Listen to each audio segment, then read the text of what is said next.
दोस्तों, अभी आप देख सकते हैं हम मलेशिया में आए हैं और यहाँ पर प्रार्थना होगा, सुसमाचार मिलेगा, तो आप जरूर सुनिए और ध्यान दीजिएगा। कौन कौन मलेशिया में जाता है, यीशु पे विश्वास करता है, कमेंट में ज़रूर बताइए और ये सुसमाचार ज़रूर सुनिएगा। तब तक आप मेरी वीडियो में बने रहिए। के साथ जब हम चलना चालू करेंगे, परमेश्वर की आशीष हमारा पीछे आना चालू होगी, ठीक है। जैसे हम लोग देखेंगे काना का शादी में गए था, एक दिन यीशु बुलाया था, उनको आमंत्रण था। देखो पढ़ेंगे यूहन्ना 2 का 4-5। यूहन्ना। यीशु ने उससे कहा, हे महिला, मुझे तुझसे क्या काम? अभी मेरा समय नहीं आया। उसकी माता ने सेवकों से कहा, जो कुछ वह तुमसे कहे वही करना। क्या बोला यहाँ पे? एक दिन था कि ये यीशु जो है, क्या हुआ, उसको एक शादी का न्योता आया कि चलो पूरा परिवार के साथ ये लोग किधर गए? शादी में गए। शादी में जाने के बाद में क्या हो गया, वहाँ पर लोग बढ़ने के कारण मीन्स उनको आइडिया नहीं था कि इतना लोग आएंगे, और लोग बढ़ गए। बढ़ने के कारण क्या हो गया, रात खत्म हो गया। और खत्म होने के बाद में ये लोग साइलेंट बैठे हैं। उधर मरियम की अपनी वो मरियम आके अपना बेटा को बोल रही है कि क्या है, देखो यीशु इनका दाखरस खत्म हो चुका है, ठीक है। लेकिन वो मरियम ऐसा कंप्लेंट करने वाली लेडी नहीं थी। ऐसा के लिए हमको बुलाया, अगर देने का कैपेसिटी नहीं था, खिलाने का कैपेसिटी नहीं था, फिर लेके आए, इधर बुलाया, न्योता देने की जरूरत क्या थी हमको? लेकिन उसने कंप्लेंट नहीं किया और फिर से यीशु के पास क्या किया, आई और बोला कि देखो यीशु बेटा, उनका थोड़ा दाखरस खत्म हुआ है, तू कुछ तो करना। वो क्या बोलता है उसको? हे महिला। हाँ, यीशु ने उससे कहा, हे महिला, मुझे तुझसे क्या काम? अभी मेरा समय नहीं आया। क्या बोल रहा है? यीशु ने उसको नकार दिया कि देखो अभी मेरा समय नहीं आया है, मैं काम करूंगा नहीं। फिर भी वो शांत बैठी क्या?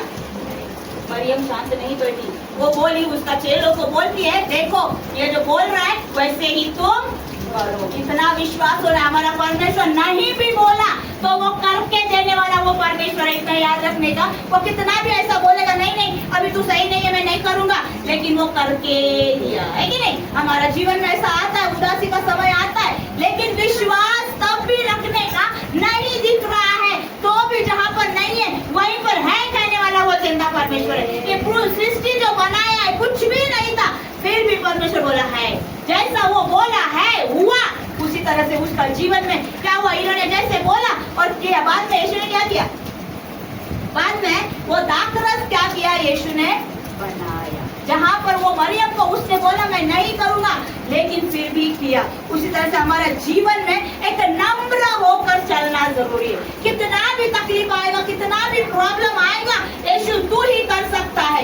ये विश्वास के साथ हम लोग अगर बढ़ते जाएंगे, कदापि निराश नहीं होगा। जैसा हम लोगों ने गाना भी सुना कि परमेश्वर हर एक बातों को पूरा करने वाला वो परमेश्वर है, और मेरा आशा भी तू है। मेरा सारी बात क्या है, वो तुझी पर है कि नहीं। हम लोग पूरा भरोसा क्या करना है? परमेश्वर पर करना है, कदापि किसी मनुष्य पर नहीं करना है। मनुष्य पर भरोसा करने वाला व्यक्ति कैसा होता है? श्रापित होता है। इसलिए कदापि हमारा जीवन में किसी मनुष्य पर भरोसा नहीं करना है, बस एक ही परमेश्वर है। उस परमेश्वर का चरण में जब हम लोग घुटना टेक कर आते हैं, परमेश्वर नम्रता के साथ जब हम चलते हैं, उसका हर एक वचन को पालन करना चालू करते हैं, परमेश्वर हमारा हर इच्छा और युक्तियों को पूरा करके देता है। जैसा अभी भाई ने बोला, उनका पत्नी का जीवन में इतना तक बुरा अवस्था था, जब डॉक्टर के पास गए, डॉक्टर चिल्लाया क्योंकि 1.5 पॉइंट ब्लड में बहुत ही कम है कि नहीं। उस व्यक्ति को ना चल सकता है, ना उठ के जा सकता है। इतना तक ये दोनों ने डांट खाया वो डॉक्टर का, इतना तक तुम लोग शांत कैसे बैठे करके, क्योंकि ऐसा पेशेंट चल कर भी नहीं आया, क्योंकि वो पूरा बॉडी में सूजन था। परमेश्वर का एक कृपा था कि वो इस मंडली में आए, प्रार्थना किया, बहन जाके रात भर उनको लेकर यहाँ वहाँ दौड़े, तभी आज बहन पूर्ण से चंगी हो चुकी है। आने वाली थी बारिश करके नहीं आ गई, लेकिन गवाही देने के लिए आना जरूरी। परमेश्वर के लिए कोई भी बात असंभव नहीं है। वो असंभव को क्या है? संभव करने वाला परमेश्वर है। इसलिए हम लोग क्या है, परमेश्वर का राज्य के लिए भले हमारा कितना भी कुछ खोया है, लेकिन परमेश्वर जितना खोता है उसका दुगुना देने वाला परमेश्वर है कि नहीं। इसलिए हम लोग पूरी तरह से विश्वास करने का, आइए हम लोग वचन की ओर ध्यान देंगे।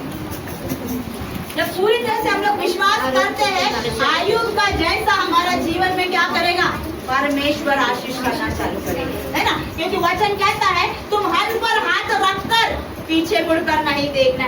एक बार हमने हल पर हाथ रखा है, हमें सीधा देखना है, यीशु की ओर बढ़ते ही जाना है। हमारे लिए पीछे का दरवाजा क्या हो गया है, बंद हो चुका है। इसलिए हमें क्या करना है, आगे बढ़ते जाना है, भले कुछ मिले या ना मिले, बस तू मुझे चाहिए। ये स्वभाव जिसके अंदर रहेगा उसको दुगुना क्या 100 गुना देने वाला वो परमेश्वर है। क्योंकि हम लोग परमेश्वर का नाम को धन्यवाद देना है।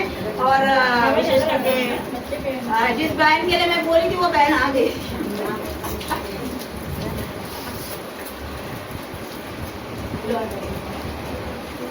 विश्वस्त है परमेश्वर और इनको बल और सामर्थ्य देगा। जो अपने शब्दों का पालन करता है वो परमेश्वर को ज्यादा पसंद है। हम लोग जो वाचा बांधते हैं कि मैं आऊंगा, मैं करूंगा, मैं दूंगा, ये बातों को हम लोग क्या करना है, पालन करना है, तभी हम लोग परमेश्वर का बच्चे हो जाएंगे। हम लोग ये दो बहनों के लिए थोड़ा ताली बजा के स्वागत करेंगे। ये हमारी बहन जो गया संडे में पूरा बेकार अवस्था था, लेकिन परमेश्वर ने आज उनको खड़ा किया करके और उसको एक नया जीवन दान उन्होंने दिया बहन के लिए। और दूसरी बहन हमारे यहाँ फर्स्ट टाइम आए हैं, उनके लिए भी हम तालियां बजाएं।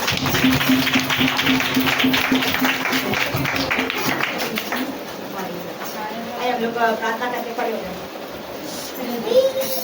आमीन, हालेलुया। पवित्र आत्मा यीशु के नाम से प्रभु पिता, और रबा शखा रबा रिखा रबा रखा रबा यीशु के नाम से पवित्र आत्मा आपका नाम का महिमा के लिए प्रभु पिता, ओ आए वो हर व्यक्तियों के लिए प्रभु पिता मैं धन्यवाद देती है। पवित्र आत्मा आप चलाइए प्रभु पिता, ओ प्रभु पिता खाली हाथ आए हैं, सेव नहीं जाएंगे प्रभु पिता।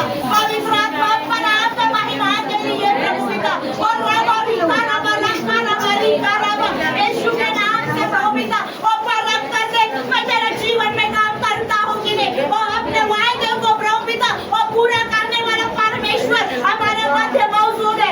और धन्यवाद देते हैं प्रभु पिता, अपने जितना भी हमने कुछ खोया है परमेश्वर 100 गुना रिटर्न करने वाला वो परमेश्वर है। हम धन्यवाद देते हैं। पवित्र आत्मा आया हुआ हर एक भाई बहनों को आपके हाथों में सौंप के हर एक जरूरतों को आपका स्वर्गीय भंडार से आपने पूरा करके दिया करके हम धन्यवाद देते हैं। होली स्पिरिट आने का सारा समय आपके हाथों में देते हैं प्रभु पिता। ओ प्रभु पिता दुगना आशीष के साथ तो प्रभु पिता आपने प्रभु पिता इनको भेजा करके हम धन्यवाद देते हैं। पवित्र आत्मा धन्यवाद देते हैं प्रभु पिता, और खुशी का मम्मी के लिए धन्यवाद देते हैं। एक नया जीवन दान देकर एक नया आत्मा आपका स्वर्ग राज्य के लिए आपने तैयार किया करके हम धन्यवाद देते हैं।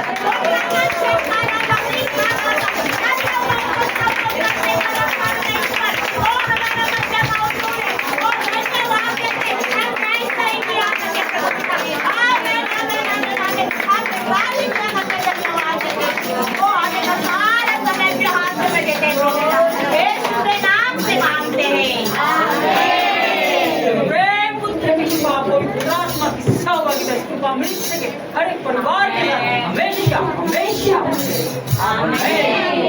प्रभु का धन्यवाद करें।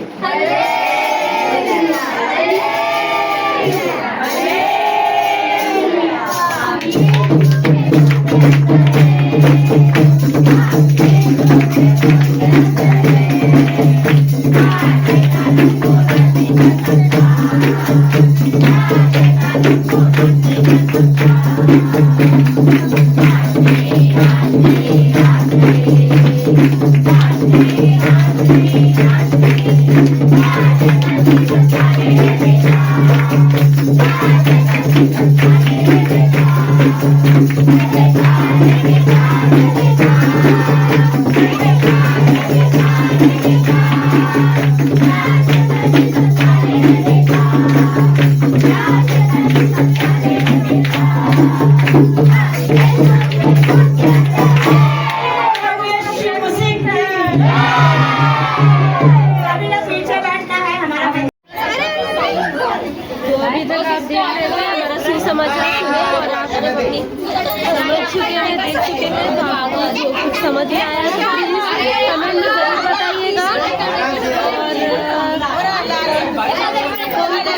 विश्वास करता है कमेंट में बताइएगा, और क्या समझ में आया इसमें आपको जरूर कमेंट में। बाय बाय, मिलते हैं नेक्स्ट वीडियो में।